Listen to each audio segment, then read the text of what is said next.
Okay, I'd like to welcome the fabulous Moty Cristal. Hello, my friend. Thank you for spending time Hey with Noah, how me. are you? Moty is an international expert in complex negotiations and crisis management. I'm very lucky to have his time today. And I want to ask you questions, Moty, about what sort of concepts, ideas, tactics, strategies we can adopt for business negotiations from your background in political, international, diplomatic negotiations. Okay? Yeah, sure. That's a common question because people believe that negotiation is a general concept which is applied the same in different contexts. And actually, I believe exactly the opposite. Negotiation is a set of skills, a way of thinking, a profession which must be applied completely different, depends on the context. And for many, many years, the business negotiation people, the scholars who led business negotiations from the Harvard, Roger Fisher getting to yes, to his disciples and generation after, kept a complete separate, I would say, scholarly line of work from the people who developed the concept of international negotiation. The most known is William Zartman and the concept of ripeness and mutually hurting stalemate. These two concepts hardly interacted. I would say, working with both of them many, many years ago, they actually didn't really appreciate each other, but this changed. This changed the more negotiation, the thinking became deeper and deeper and understood, and like scholars and practitioners really understood that by the end of the day, as I said, it's not a policy or an ideology or a field of work. It's just a set of skills which needs to be applied to the relevant context. What could be applied from business negotiation to political negotiations? First of all, the understanding of the complexity and the stakeholders mapping. People tend to think mistakenly that the person with whom you negotiate is just your counterpart across the table. And that's not the case. You have to, both in politics, in diplomacy, and in business, you need to explore the stakeholders mapping. You need to understand who are the real decision maker. Like in business negotiation, sometimes the person whom you talk is definitely not a decision maker, and the lady who sits in the corner of the negotiation table, she's actually the most important person because she's the daughter, the trusted daughter of the main shareholder, and you should address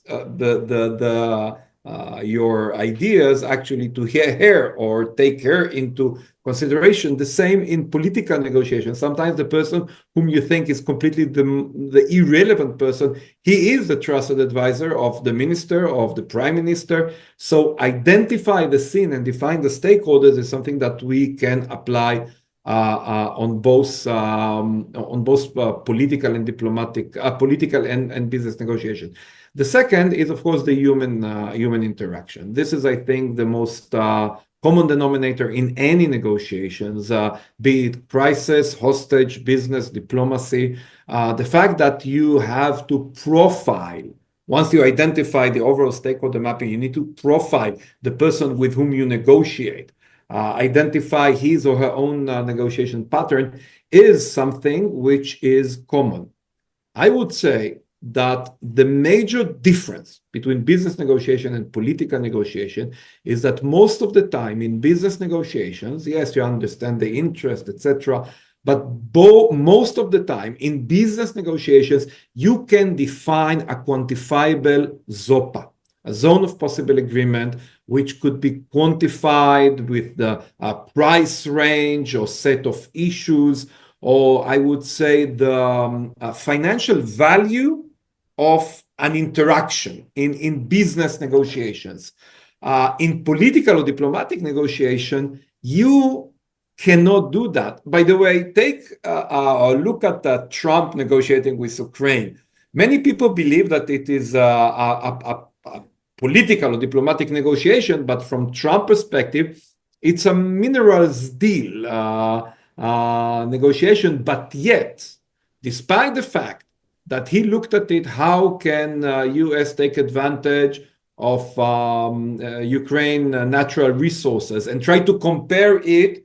He said it publicly. Try to compare it to the already military aid U.S. invested in Ukraine. By the end of the day, the factor of national pride, national interest, which could not be quantified, I would say the national psyche of the national psyche of a country, take Ukraine or take Israel, countries that are under threat. These are things which you actually cannot really quantify. And you have to be much more sensitive and much more open-minded in order to be able to factor in these non-quantifiable elements. I would like to emphasize, it's not that in business negotiations there are not intangible factors. There is anger, envy, sense of humiliation, but a sensitive and skillful negotiator in business negotiation can identify this non-material interest and address them, not through financial compensation, but through personal attention, through acknowledgement, through recognition. But by the end of the day, the big difference between business and political is the fact that business negotiation could be quantified and the zone of possible agreement is much easily identified than in diplomatic and political negotiations. Yeah, it's interesting that you brought up Trump because that's the perfect example of a mix between a political, diplomatic style of negotiations or aims in negotiation with business aims in the negotiation. I fully agree. And, to some extent in political conversation, in diplomatic conversation, Trump is perceived, I would say, definitely in the negotiation sphere by those who invented the Harvard concept and the win-win, is perceived as a bully, as an aggressive, as a confrontational. And I would say carefully that in our realistic world, changing dynamics, overriding concepts of power, which some extent I can see why in New Zealand it's too far to see it. But in the crazy world we live in, you cannot and you should not rule out the Trump principles of instrumental, coercive, confrontational negotiation. If we say that negotiation is neither a policy nor an ideology, and you don't come to pursue liberal value or democratic value through negotiations, but rather negotiation is an instrument to pursue your own interest, you have to include in your negotiation toolbox also elements or tools or attitudes which are more confrontational, more what the Harvard people call distributive, rather than cooperative methods. It's a must, because if you don't do that, you go, with a limited toolbox. Right. And it seems to me from how I observe my clients that people think of a negotiation as just what's happening at the table, whereas Trump is exemplifying what it means to have a pre-negotiation stage where you increase your power or you better your position before you come to the table using these hardball tactics. I fully agree, Noah, and our role as negotiation teacher, or consultant, or people who supports negotiation processes, advise on negotiation processes, it's our responsibility, exactly as you said, to widen the scope of the negotiation. Negotiation is what we call the positioning, the stage during which you find leverages, you increase your bargaining power, you improve your BATNA, you profile the other thing. It's the pre. It's not only the tactical preparation on the content, but rather the overall positioning, an essential element which brings you much more powerful to the Yeah. negotiation table. And in public negotiation, it includes also influence, media, campaigns, things like that, that makes the other side, actually believe that you have more power, you have more alternatives Yeah. to the negotiation. I 100% agree. And in the last few years, I've been focusing more and more on how to create the right narrative before getting to the table, how to use influence tactics, and how to set the stage for the negotiation in the best way. And so you said a few things that all tie together. You said, mapping of stakeholders is something that you do in political negotiations, but I'm assuming that when it comes to diplomatic negotiations, some of the players and some of the agendas are hidden. And so you would have to do a lot more research and you have a lot more of a contextual acumen to understand what the interests are once you've mapped. And wait, before you speak, I have to say to whoever's listening that Moty Cristal is the expert in systems thinking when it comes to negotiations. So you are the perfect person to comment on this. Well, I like this comment, and I think that I wish in today's completely open and exposed reality, I wish there were hidden agendas. The fact that almost nothing today is secret and hidden, and everything is exposed and everything is on the social media, and you can definitely track people's, and definitely diplomats or political leaders, you can track their agendas, their links, their relationships. It's all there. So But I they won't would tell you. You have to research.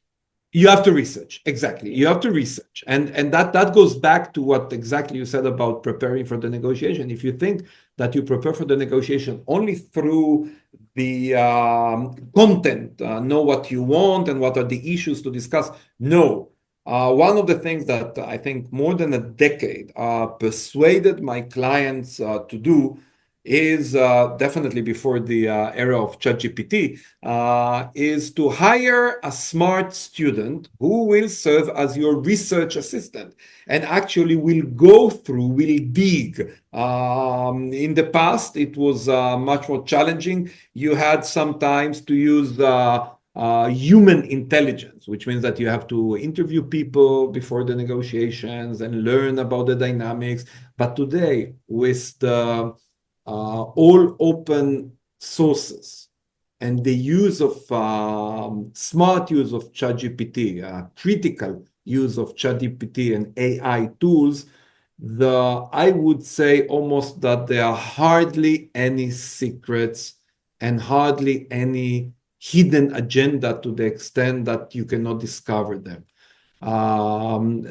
There's basically it's endless, the time and the resources that you can invest in researching. But you need to limit it. You need to limit it to the operational minimum, which you set in advance. I want to know who is Noa, how is she, who are the people who influence her, all this type of info, what is she really wants, and they are open source resources. They are your listening devices, not chips, your listening device. You come to the meeting with Noa and you ask an open question and said, "Hey, Noa, how are you? What is that you really want?" And then you shut up and then you listen. And then usually the first thing that a person says is what he or she really, really wants. Because most of us are not good actors in negotiations. So just listen to people, and they will tell you a lot of the things which you didn't discover in your online research. So beyond researching the people at the table or the decision makers, and beyond asking the right questions at the table, what is it, or are there any things that international political negotiators do exceptionally well that business negotiators often overlook? I don't know.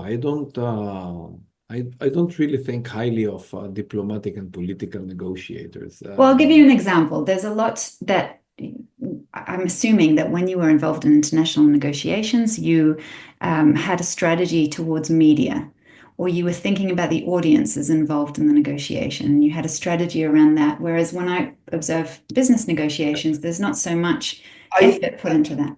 Yeah, well, that's I agree. The diplomats and political negotiators are much more aware of the public element, the media, the narrative, as you mentioned, more than business negotiator, let alone the lawyers. The lawyers are completely focusing on the language and the formalities. Mhm. But I would say a talented businessman or woman who lives in, I would say, a publicly traded company, which means that they are aware of the public narrative and the influence of rumors and news on the share price.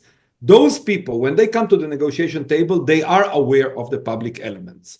Diplomats and political figures leave the public sphere and the public elements and the narrative much more than the business people. However, I would say generally, okay, I don't want to be too cynical. The downside of diplomats or political negotiators compared to business people is that they attribute a much higher importance to moral and values. Okay? For business people, moral is the money and the values is the share price. But for diplomats, definitely liberal and countries or democracies, they believe that once they negotiate it, they not only need to pursue their country's interest, but they also need to pursue the global morals or ethics, which is something significantly less with business people. And do you think that that is because those intangible, we'll call it procedural or principle related interests are important to them inherently? Or do you think that they're doing this because they're having negotiations behind the table with the people that, with the public, let's say, or with their voter base in order to support them? Neither. I think that, but I will rely to the latter, to the second point you mentioned. I think that the reason is still the cultural or the group DNA. When you go to the foreign service or when you grew up in the political system, the overall attitude or the DNA, the environment in which you grew up professionally is that you came to the service of the public, to serve a common good, a global or a national cause. You come to the public service, while in business, you come to pursue Individual business service. goals, the shareholders' interest. So I think that's and young people, young professionals who come and do their first steps in diplomatic corps, or they do the first step in business school or global corporate, they developed in a different DNA or different cultural environment, which definitely affect their negotiation behaviors. Now, what you mentioned, it's interesting because it's one of the most significant challenges in negotiation, and it's called behind the scenes, behind the table negotiation, not behind the scenes, behind the table. Because most of the people, and you saw it many times in your work as a consultant, that you are called to support a negotiation because they think that they have a problem with the other side, but actually most of your effort is to support the client dealing with their own internal dynamics, be it different ministries or negotiating with the public, or in the business, they negotiating with the CFO or the legal counsel. So behind the table negotiations, compared to across the table negotiations, a framework which was developed many years ago at Harvard, I believe that behind the table negotiation is equally challenging, both in political and in business negotiations. And I also know from my experience that behind the table negotiations requires much more energy and attention, definitely more than you planned. And the reason is because when you come to the negotiation, you work under the assumption that the main enemy or the counterpart is actually the other side, and you expect support from your party members, from your government colleagues, or from your management colleagues, the other people on the C level, and this not happens. The different ministers, different political parties have different agendas, the same as the CFO and the legal advisor and the head of marketing. Each one of them have different agenda, which not necessarily is your interest or your prioritizing of interest or your agenda when it comes to external negotiations. I want to ask you about power asymmetry. We still have time, right? Yeah, that's nice. Power asymmetry. I love power asymmetry. Yeah, so it's a big factor in both political and business negotiations. And international negotiations, you've often got the weaker parties and the stronger parties. What strategies have you seen used effectively to rebalance the power? And what can we borrow for business negotiations when dealing with, say, major suppliers or large clients? I would say that the concept of power in negotiation, definitely within, I would say, the Harvard methods, is probably one of the most significant issues in negotiation that is downplayed and left outside. For me, when I come to the negotiation table, I look at three things first of all. One is the power structure. Am I the powerful or am I the powerless? And power in negotiation has nothing to do with resources, with hierarchy, with formal status. Power in negotiation comes, or you get your power in negotiation only from two sources: information. Do you have more information? Do you have more knowledge on the other side?